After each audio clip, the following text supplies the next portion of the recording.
আজ বানাচ্ছি মিনি সিঙ্গাড়া। কীভাবে বানাবো দেখো।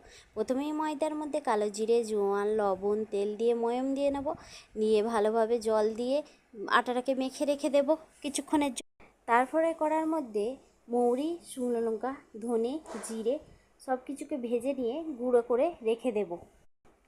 তারপরে ওই কড়ার মধ্যেই সামান্য তেল দিয়ে বাদাম ভাজবো, বাদামটাকে ভেজে উঠিয়ে রাখবো।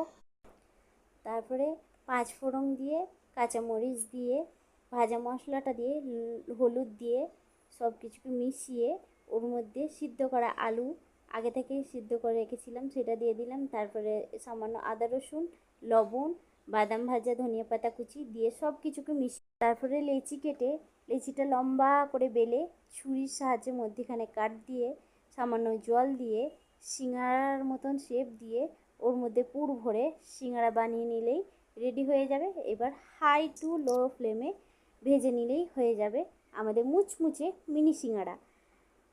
সন্ধ্যার নাস্তার জন্য